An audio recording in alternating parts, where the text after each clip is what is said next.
안녕하세요. 춘천 한마음교회 한줄입니다. 호랑이와 토끼의 만남처럼 너무나 다른 성향과 성격을 가진 남편을 만나서 마음에 심한 고통을 겪으며 바닥을 치는 결혼 생활을 했어요. 술을 낙을 삼아 버티다가 진짜 주님을 만나서 예수님을 사랑하고 사명자로 살게 된 간증을 나누고 싶어서 이 자리에 섰습니다. 저는 겁이 많고 내성적이고 소심한 성격의 맏이었어요. 저희 아버지께서는 제 이름을 큰 소리로 부르실 수도 없었어요. 제가 워낙 겁이 많다 보니 조금 큰 소리에도 깜짝깜짝 놀랐거든요. 그런데 제 남편은 시댁에서도 인정하는 다혈질에 뭐에 꽂히면 물불 안 가리고 직진하는 성격이었어요. 그런데 이게 웬일입니까? 제가 어쩌다가 고등학교 2학년 때에 그런 남편의 눈에 들게 된 거예요. 이후 남편의 넓은 인맥들로 인해서 혹시라도 저에게 관심 있어 하는 학생은 형씨 잠깐 봅시다 하며 한쪽으로 끌려가서는 맞았다는 소문들이 들려왔어요. 새내기 대학생 때 미팅을 하러 나갔더니 한 학생이 왜 여기 나왔어요? 준건이가 알면 큰일 나는데. 얘기가 이렇게 되니 보나마나 그 미팅은 깨졌고요. 한 번은 콜라텍에 갔었는데 클럽 보디가드가 나와서 형수님 이런 데 다니시면 안 됩니다. 단체로 거부를 당하는 웃지 못할 해프닝도 있었습니다. 목표한 것은 반드시 이루고야 마는 성격의 남편은 결혼 후에는 사장이 되겠다는 꿈을 품고 밤낮 없이 살더라고요. 워낙 가난한 시댁이다 보니 자수성가의 꿈이 신앙이 되었어요. 그러니 귀가 시간은 항상 새벽이었죠. 남들 다 가는 휴가도 크리스마스도 없었고요. 어느 크리스마스 이브 날 눈 빠지게 기다리고 있는데 아직 탤런트 아무 개를 못 만났어. 나 포장마차에 있는데 몇 시간째냐 진짜 미치겠네 하며 자기 넋두리를 하는데 정말 야속했어요. 남편은 대기업 광고회사를 다니고 있었거든요. 저는 그 회사 당신이 아니면 망하냐고 늘 불평을 했어요. 가정은 365일 뒷전이었으니까요. 덕분에 회사에서는 더욱 인정받는 사람이 되어갔고 상사 되시는 분이 웃으시면서 남편을 회사에 내놓으라는 뼈 있는 말씀도 하시더라고요. 어느 날은 기다리고 기다리는데 새벽 4시가 넘어서 남편이 들어왔어요. 저는 한잠도 안 자고 뜬 눈으로 밤을 샜고요. 얼굴을 보자마자 너무 화가 나서 어떻게 이럴 수가 있어? 정말 너무한 거 아니야? 하고 언성을 높였어요. 그날따라 남편은 더 불같이 화를 내면서 앞에 놓인 선풍기를 벽에 집어 던졌어요. 저는 바로 선풍기 목이 부러지고 저는 기절할 듯 놀랐고 급한 마음에 스탠드 옷걸이 뒤에 숨어야 했어요. 그 일 후로는 남편의 무서운 성격 탓에 편하게 대꾸 한번 못 해보고 속으로만 온갖 욕을 하면서 지내왔었고요. 궁여지책으로 절대 늦지 않겠다는 내용의 서명, 도장까지 찍은 각서를 받아서 현관문 부엌 여기저기 잘 보이는 것에 붙여놓았어요. 그러나 말뿐인 각서 쳐다봐도 위안이 되지도 않고 없는 집안에 찍혀서 맞벌이로 돈은 더 벌어 바치며 도대체 뭘 하자는 것인지 변치 않는 이 결혼 생활, 속은 부글거리고 푹푹 썩다가 언제부터인가 술을 마시기 시작했어요. 제 삶을 이렇게 만든 것이 남편이라는 생각에 원망과 좌절은 너무나 컸어요. 남편이 기분 좋을 때 농담처럼 잠들었을 때 후라이팬으로 내리칠 수도 있으니 조심해 협박을 하기도 했고요. 그 당시 진심으로 소원했던 것은요. 정신을 못 차리게 술을 마시고 필름이 끊겨서 영화의 한 장면처럼 알지요 왜 확 한번 뒤집어 엎고 다 때려 부수고 그러는 것인데 어째 째째한 성격 탓에 술이 슬슬 올라서 혀가 풀린다 싶으면 딱 거기까지였고 아쉽게도 영화의 한 장면은 한 번도 못 찍었답니다. 게다가 저는 술을 마시면 이상할 만큼 마음이 너그러워지고 즐거워졌어요. 인생사 다 그럴 수도 있지. 다 그런 거야. 모든 것이 용납이 되고 마음이 넓어지더라고요. 그런데 술은 마시고 있는 그 시간들만 즐겁고 지낼만 하고, 그리고 나머지 시간들은 다시 불편하고 힘든 마음의 연속이었어요. 효력이 그때뿐이더라고요. 이 생활이 너무 진절이 나게 싫어서 어느 날은 죽을 용기를 내서 이혼 서류를 받아 내밀어 보기도 했어요. 못 살겠더라고요, 정말. 남편은 그 자리에서 바로 찢어버리고 무슨 소리 하는 것이냐고 버럭 소리를 지르더라고요. 미쳐버릴 것만 같으니 어떻게 하면 이 상황에서 빠져나갈 수 있을까 점을 치러 가기도 했어요. 그렇게 벙어리 냉가슴을 앓으며 마음은 점점 더 피폐해지고 결혼 생활의 불만은 결국 깊은 우울감으로 이어졌어요. 신경정신과를 가봐야 하나 하는 생각을 하게 되었어요. 그러다가 어느 날 스치듯이 이런 생각이 들더라고요. 어릴 때부터 믿음 생활을 해왔는데 어떻게 이렇게 잘하지 못할까? 나는 믿음의 장애자인가? 그렇게 힘든 마음으로 생활하던 중에 언니가 한마음교회 갔다 와서 달라졌어 라는 작은 신우의 말을 듣고 뭐 별 교회 있겠어? 라는 생각이 지배적이었지만 혹시나 하는 마음에 꼭 한번 가보고 싶었어요. 8월 수련회에 참석하게 되었는데 그곳에서 에베소서 2장 청천벽력 같은 말씀을 받았어요. 아무리 오랫동안 교회를 다녀도 봉사를 해도 육체와 마음에 원하는 것을 하는 자는 자기 마음과 원대로 하는 자는 진노의 자녀라는 말씀. 제 인생에 날벼락이 떨어졌습니다. 일과 결혼해야 하는 남편한테 딱 걸려서 머리 터질 속을 썩고 살았던 저를 위로해 주실 하나님을 만나고 싶었어요. 그런데 위로는커녕 저의 믿음은 헛것이라는 것을 너무나 정확히 조명해 주셨어요. 믿는다고 하는 제 기준은 성경이 아니고 피해를 주지도 받지도 않는 개인주의 서구 사상이었고 세상에서의 선함이 기준이었어요. 세상 풍속을 따라 제 기준을 따라 살고 있는 저는 본질상 믿지 않는 자였죠. 다 자기가 기준이 되어서 웃고 울고 공부하고 외로워하고 이런저런 모습으로 아름아름 살다가 다 지옥으로 끌려가는구나. 그것이 보였어요.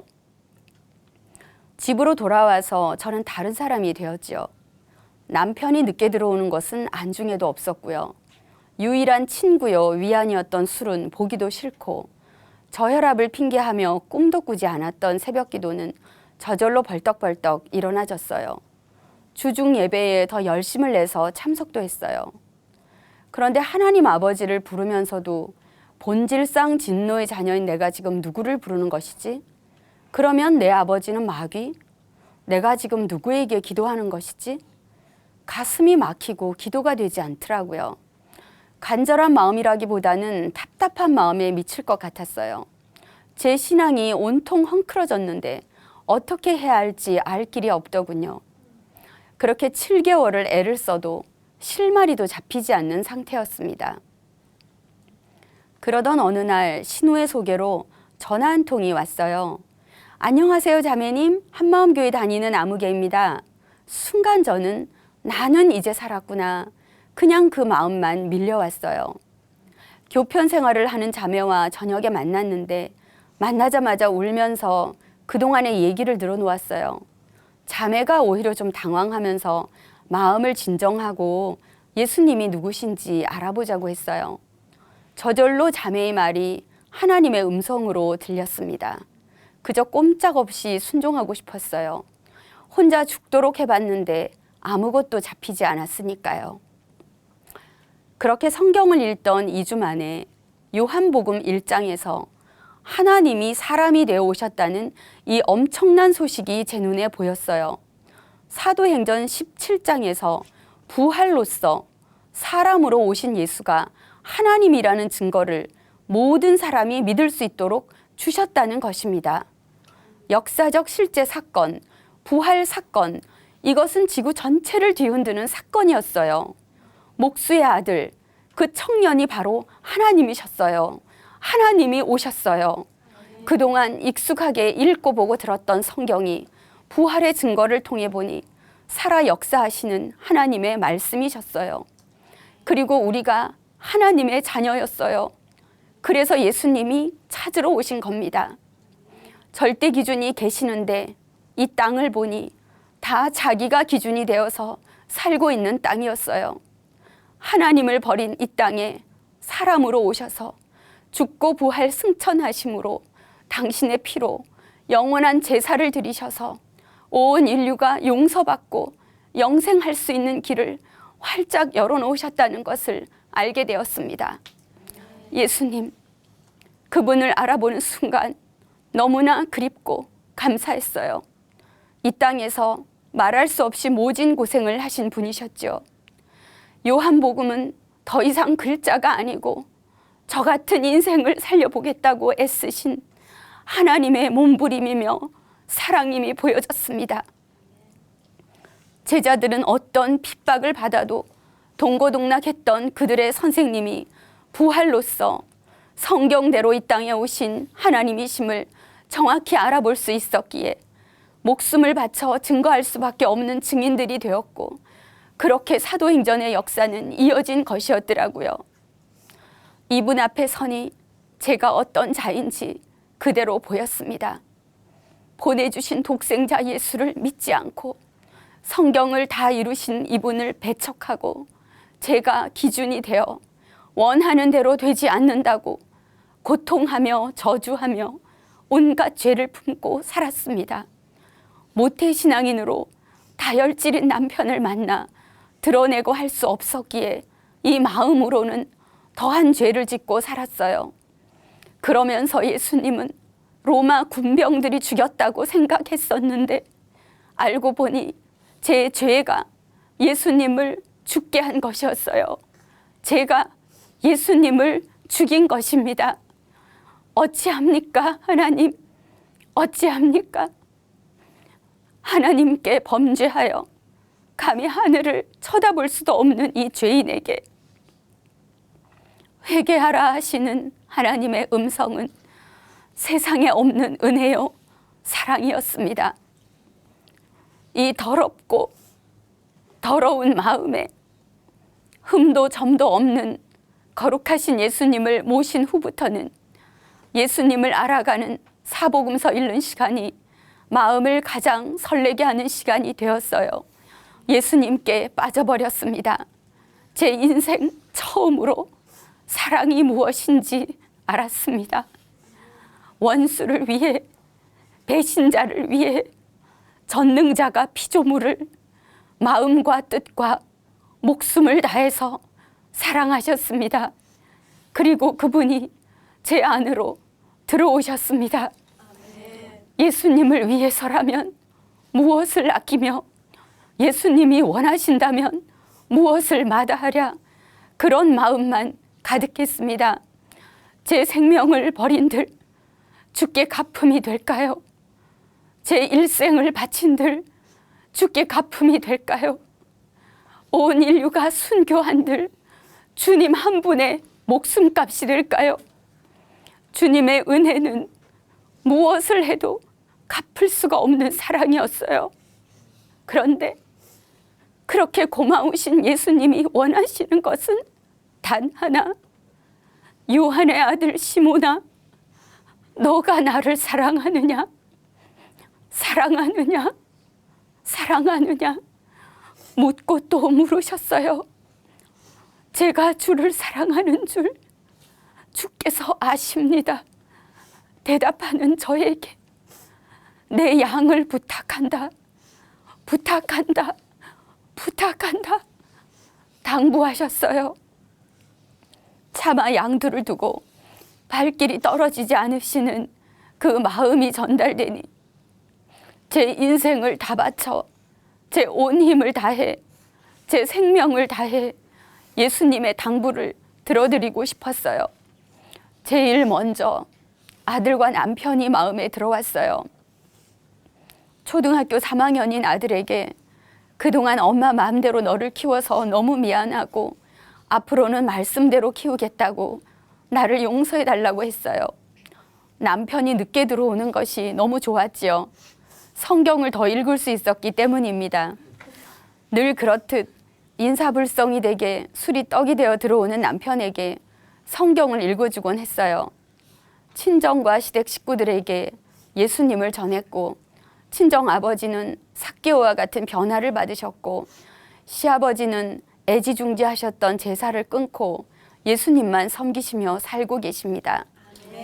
복음을 전하며 영혼에 대한 마음은 더욱 커져만 갔어요. 많은 영혼들을 만났고 변화되게 하셨는데요. 그중 한 자매는 천신을 받은 무당이었는데 서늘하고 묘한 눈빛과 웃음, 그 첫인상 지금도 생생해요. 속마음을 훤히 들여다보고 있구나, 그런 생각이 들더군요. 자매의 손을 붙들고 기도하는데 얼마나 눈물이 쏟아지던지요. 하나님께서 이 자매를 애타게 찾고 계신다는 것을 알 수 있었습니다. 자매는 잡신을 모실 때도 몇 개월을 정성껏 신주단지를 닦으며 빌고 비는 시간을 가졌었다고 해요. 그런데 만왕의 왕 대신 예수님을 마음에 모시는데 혹시 자기 중심이 부족해서 마음 보좌에 못 들어오시면 어떡하나 하는 생각에 영접 기도를 3번을 부탁하며 예수님을 영접했어요.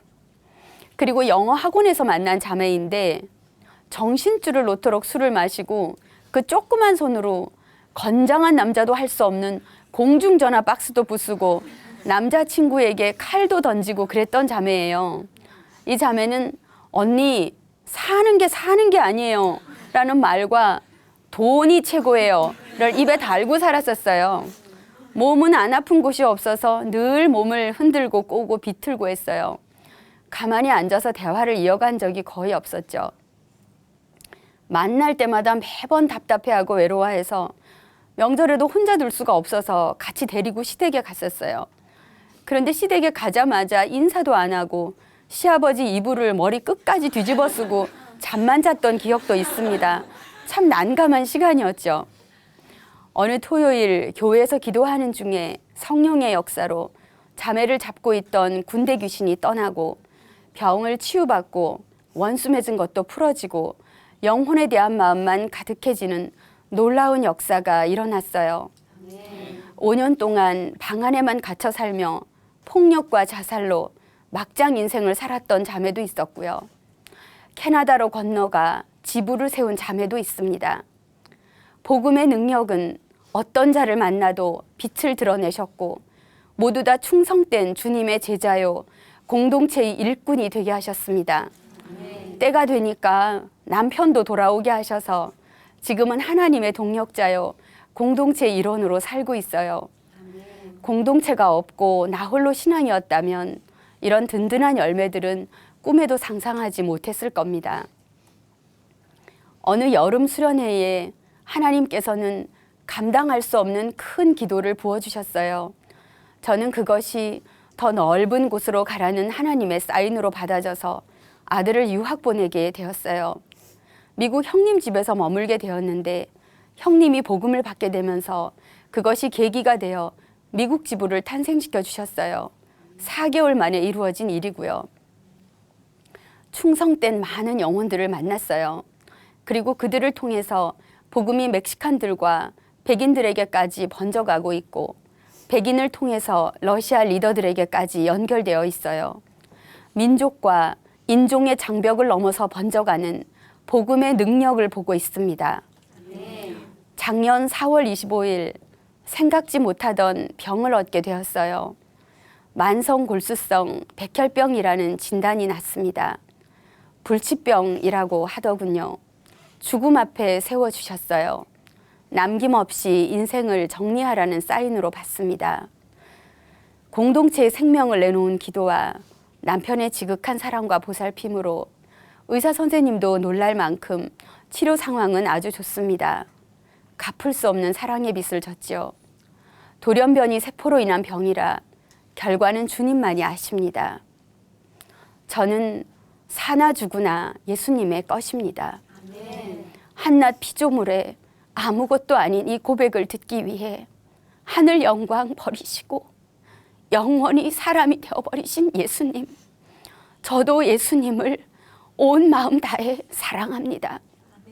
그분께 드릴 것은 영원한 충성입니다. 달라도 너무 다른 남편을 만나 죽도록 마음고생하며 술로 인생의 낙을 삼고 마음으로는 온갖 죄를 짓던 추악하고 별 볼 일 없는 한 인생을 복음을 만나 이토록 존귀한 사명자의 삶으로 인도하신 하나님께 다시 한번 감사 영광을 돌려드립니다. 감사합니다.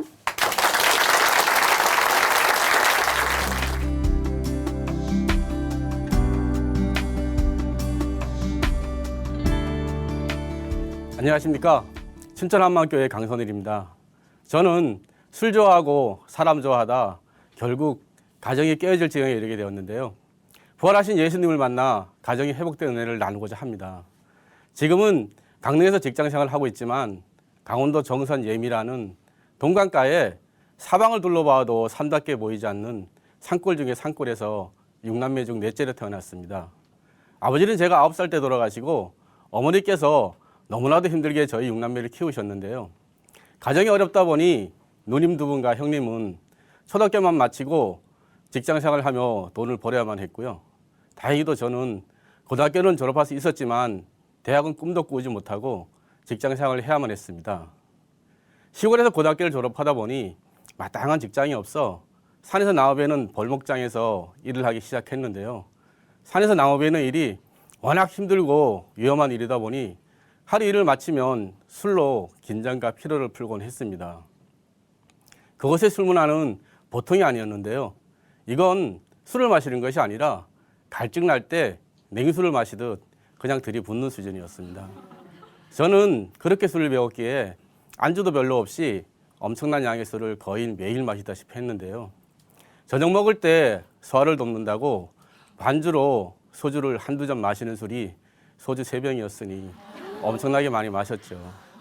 사람들이 이런 저를 보고 염려하면서 왜 그렇게 술을 많이 마시냐고 하면 물어오곤 했는데요. 그럴 때마다 저는 일찍 돌아가신 아버지 그리고 형님, 동생 목까지 먹어야 한다고 웃으면서 이야기를 하곤 했습니다.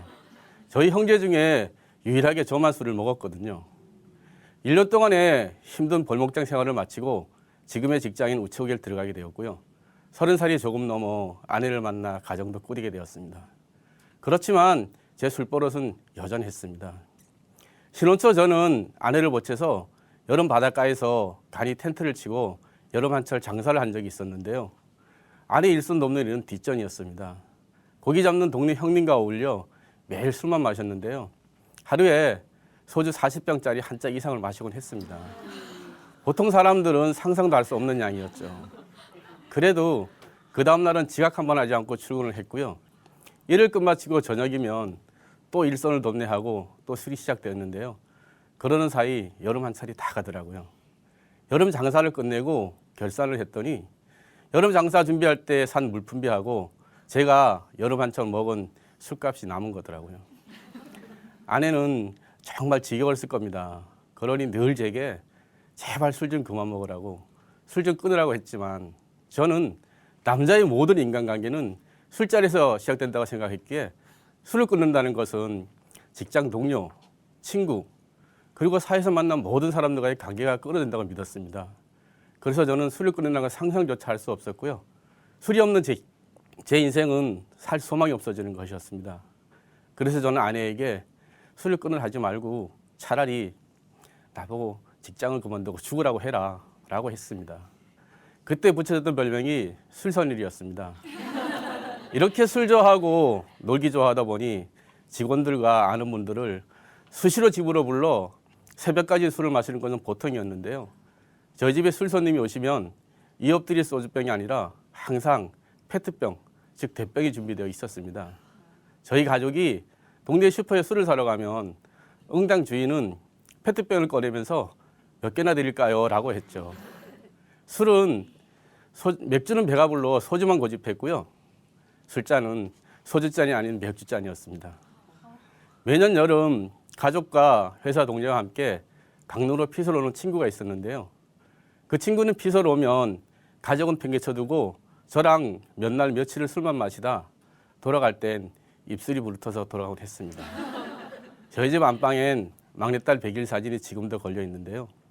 우리 가정에 오래 간직할 기념사진을 찍을 때 몸단장을 하고 찍어야 하는데 허구한 날 술에 젖어 살다 보니 그날도 역시 술이 덜 깬 상태로 사진을 찍어서 지금도 눈이 살짝 풀린 상태로 안방 침대에서 저를 지그시 내려다보고 있습니다. 이렇게 술로 인간관계를 맺다 보니 술자리에서 사람들이 부탁하는 것을 쉽게 거절하지 못하고 보증을 서주고 제 이름으로 대출을 내주곤 했는데요. 술 먹고 대출과 보증을 서주다 보니 이것을 갚는 분도 있지만 갚지 않아 제가 갚아야 할 경우도 많았습니다. 어쩌다 아내에게 들통이 나면 아내는 속상해했지만 결국 생활비를 아껴서 돈 문제를 해결해주고 했는데요. 잠시 미안한 마음은 있었지만 저는 여전히 사람들과 술 먹고 노는 곳에서 빠져나올 수가 없었습니다. 그때 제 차에는 항상 언제 어디서든지 먹고 놀 수 있도록 야외용 가스통을 비롯한 조리기구가 가득 실려 있었습니다. 제가 술 먹고 노는 것을 얼마나 좋아했나 하면요. 한 번은 아내와 아이들 데리고 짐정 미용실에 놀러 가서 커피를 마시다가 아내에게 잠깐 있으라고 하고 비디오 가게를 갔는데요. 그곳에서 만난 동네 형님이 술 한잔 하러 가자는 소리에 아내와 아이들이 미용실에 있다는 것을 까맣게 잊은 채 밤새 술 먹고 놀다 그 다음날 아침에 들어오니 아내는 기가 막혀 말을 하지 못하더라고요. 저는 술만 있으면 아내와 아이들과 세상 걱정을 다 잊었던 사람입니다. 이렇게 술 먹고 노는 것으로 세월을 보내면서 아내 몰래 계속 사고를 쳤고 술이 깨면 그것이 들통날까 봐 전전긍긍했는데요. 그때 아내는 교회에 다니고 있었습니다. 하루는 아내가 하나님께 기도하는 것이 생각나 저도 믿지 않던 하나님을 찾아 나름 기도를 했습니다. 하나님, 이 문제를 해결할 수 있게 해주세요. 하나님, 이 문제로 인해 저희 가정이 깨어지지 않게 지켜주세요. 답답하니까 그냥 그렇게 기도했습니다. 저는 하나님을 애국가 부를 때만 불러봤지 제가 교회에 가서 진짜 하나님을 찾을 거라고는 단 한 번도 생각해 본 적이 없습니다. 하나님께서는 제 기도를 들으셨고 저를 만나주시고 저희 가정을 지켜주셨습니다. 지금 생각해보면 너무나 큰 은혜입니다. 그러다 교회를 다니게 되었는데요. 진리에 갈급해서 무엇을 찾고자 갔던 것이 아니었기에 어떤 때는 주일날 새벽에 조기치과하러 가서 술에 발동이 걸리면 사람들과 산으로 계곡으로 바다로 어울려 놀러 다니다 밤늦게 들어온 적이 한두 번이 아니었습니다. 그때 사람들과 어울려 다니면서 몸에 좋다는 것은 다 잡아먹고 다녔습니다. 그리고 그 발동은 항상 제가 먼저 걸었습니다. 조기치과 안 가는 날은 등산을 가곤 했는데요. 등산 가는 날은 물병을 챙기는 것이 아니라 산 정상에서 정상주를 마신다며 먼저 술병을 챙겼습니다. 양구에서 군대 생활을 해서 걷는 것에 대해 누구보다 자신이 있었기에 설악산 대천봉을 반바지에 슬리퍼를 신고 술병을 깨어 차고 동네 앞산에 놀러 가듯이 넘다 산장을 지키시는 분에게 명산을 모욕한다고 혼난 적도 있습니다. 이렇게 술 먹고 즐기면서 아내 몰래 보증 서주기를 계속하다 보니 결국 이 보증 문제로 가정이 파탄적이 되게 되었습니다. 보증 금액은 제가 평생을 직장 생활하며 갚아도 갚지 못할 엄청난 금액이었죠. 결국 살던 집을 팔고 관사로 이사를 나오게 되었지만 그래도 빚은 엄청나게 남아 있었기에 아내는 도저히 이대로 살 수 없다고 생각했는지 어느 날 이혼을 하자고 하더라고요. 하늘이 무너지는 것 같았습니다. 저는 다시는 안 그러겠다고 한 번만 용서해달라고 매달렸는데요. 워낙 금액이 크다 보니 아내는 쉽게 용서하지 못했고 몇 날 며칠을 아무것도 먹지 않더라고요. 그래서 저도 미안한 마음에 함께 굶으면서 아내에게 계속 용서를 빌었습니다. 아내가 금식기도 했다는 것은 나중에 알게 되었습니다. 그때만 해도 믿음이 없던 저로서는 금식기도라는 걸 몰랐으니까요. 하나님이 짝지어준 것은 사람의 힘으로 나눌 수 없느니라 이 말씀에 가장 큰 혜택을 본 사람이 제가 아닐까 생각합니다. 저는 계속 용서를 빌며 이번 기회에 완전히 술을 끊겠다고 약속을 했지만 아내는 못 믿겠다고 하면서 믿을 수 있게 해보라고 했습니다. 그러면서 한마음교회 다니는 한 형제님을 소개시켜주면서 함께 말씀으로 교제해 볼 것을 권했습니다. 이혼만 하지 않는다면 무엇인지 하겠더라고요. 그렇게 한마음교회 다니는 형제님과 말씀으로 교제를 하게 되었고 오랜 시간 말씀을 나눴지만 돌아서면 한 말씀도 기억에 남는 것이 없었습니다. 그러던 어느 날 하나님이 세상을 이처럼 사랑하사 독생자를 주셨으니 이는 저를 믿는 자마다 멸망치 않고 영생을 얻게 하려 하심이니라. 이 말씀을 찾아주시는데 믿으면 멸망치 않는다는 말이 귀에 딱 들려 박히는 겁니다. 믿으면 멸망치 않는다고? 눈에 보이는 사람 믿다 속아서 지금 요 모양 요 꼴이 되었는데 어떻게 보이지 않는 하나님은 말씀을 믿을 수 있나 생각이 드는 겁니다. 희망은 보이는데 막막하더라고요. 그런데 바로 역사에 기록된 4대 성인 중 한 사람인 예수님이 그 독생자다라고 하시며 이 말씀뿐만 아니라 성경 전체를 믿을 수 있는 증거가 있다. 그것이 바로 부활이다 말씀하시는 겁니다. 어느 날 갑자기 이루어진 사건이 아니고 오래전 성경에 예언되어 있었고 예언된 그대로 사람의 몸으로 이 땅에 오셔서 십자가에 죽으시고 죽은 자 가운데 다시 살아나셔서 하나님의 아들이심을 모든 사람이 믿을 수 있게 역사적 사실을 모아주었다는 겁니다. 저는 부활에 대해 들어는 보았지만 이것이 진짜 실제 사건인지는 몰랐습니다. 그런데 이분이 부활하신 이유가 우리의 주인 되시기 위함이다. 내가 내 마음의 주인 되어 사는 것이 얼마나 악한 죄인지를 말씀으로 찾아주시면서 내가 주인 되었던 살던 죄를 회개하고 예수님을 내 마음의 주인을 믿어야 한다는 말이 그대로 내 마음을 흔들었습니다. 순간 내가 살아왔던 것들이 머릿속에 그려지면서 정말 내가 그동안 내 인생은 나의 것이라고 내가 주인 되어 살았구나. 내가 주인 되어 나의 즐거움만 쫓았구나. 순간 저는 두 무릎을 꿇을 수밖에 없었습니다. 저의 모든 것은 단번에 무너졌습니다. 그냥 그대로 내가 주인 되어 살았던 죄를 회개하고 예수님을 마음의 주인으로 믿게 되었습니다. 성령님의 강권적인 역사였습니다. 그리고 어느 날 아내와 기도실 가서 기도를 하는데 하나님 왜 이제서야 저를 만나 주셨습니까? 좀 더 일찍 저를 만나 주셨다면 제가 아내를 이렇게 힘들게 하지 않았을 텐데 하는 기도가 절로 나오더라고요. 집에 돌아오는 길에 아내에게 여보 미안해. 내가 좀 더 예수님 일찍 만났다면 당신을 이렇게 고생시키지 않았을 텐데 진심으로 사과를 했습니다. 저는 그동안 아내에게 늘 미안한 마음을 떨칠 수 없었거든요. 죄인된 심정으로 살았거든요. 그런데 아내는 오히려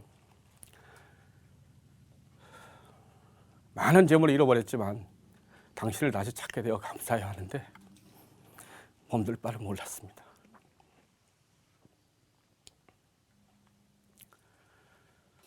그래서 제가 좋아하는 말씀이 하나 있습니다.